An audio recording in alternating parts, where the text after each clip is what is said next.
করেছে, আমাদের ছাত্র সমাজ তাকে বিতাড়িত করেছে বাংলাদেশ থেকে। আমি আশা রাখবো এই অন্তর্বর্তীকালীন সরকারের কাছে একটা ভালো সরকার যেহেতু গঠিত হয়েছে, আমি কেন তারা গুম হওয়া সকল ফ্যামিলির প্রতিনিধি হয়ে আমি বলছি, সব গুম হওয়া নেতাদেরকে আপনারা ফিরিয়ে দিন সুস্থ এবং অক্ষত অবস্থায়। আমাদের এম ইলিয়াস আলী, ইফতেখার রহমান দিনার, জুনেদ আহমদ, ড্রাইভার আনসার আলী সহ সারা বাংলাদেশের যতটা ভাই আমার গুম হয়েছে সবাইকে আমি অক্ষত এবং সুস্থ অবস্থায় ফেরত চাই। এবং আমার একটাই দাবি এই সরকারের কাছে, যতজন গুম হয়েছে সব গুম হওয়া ফ্যামিলি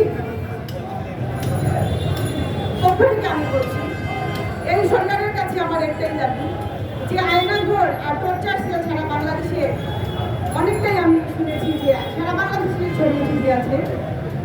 এইসব টর্চার সেলে শেখ হাসিনাকে ইন্ডিয়া থেকে বা যে দেশে সে যাক তাকে ফেরত আনা হোক, তার বিচার করা হোক। সে সহ এই যে জেনারেল জিয়াউল হাসান এবং তার টিমের যারা যারা মিলে এই গুমের চক্রান্তগুলো করেছিল এবং ঘটনাগুলো ঘটিয়েছিল, এত এত বছর থেকে আমরা সাফারার হয়ে আছি। এই গুম হওয়া ফ্যামিলিরা, প্রত্যেকটা ফ্যামিলিরা, একটা মানুষের সাথে একটা মানুষ যখন গুম হয় তার ফ্যামিলিতে অনেকেই থাকে, সবাই আক্রান্ত হয় এই গুমের কষ্টের সাথে। আমাদের দোয়ার কোনো জায়গা নাই, আমাদের বলার কোনো ভাষা নাই। আপনারা কল্পনাও করতে পারবেন না একটা গুম হওয়া ফ্যামিলি কি ধরনের মানসিক পীড়ার মধ্যে দিয়ে জীবন কাটাতে হবে। আমরা কাউকে বলতে পারি না আমাদের কত ধরনের কষ্ট আছে, আপনারা বুঝতেও পারবেন না। আমি এই অন্তর্বর্তীকালীন সরকারের কাছে আমার দাবি, ঠিক সেরকমই আয়নাঘরের মধ্যে ওই শেখ হাসিনা, তার টিম, জিয়াউল হাসান সহ যতজন এই উপকরণের সাথে জড়িত ছিল সবাইকে গুম নামক কারাগারে ঠিক ওরকমই আয়নাঘরে বন্দী রাখা হোক।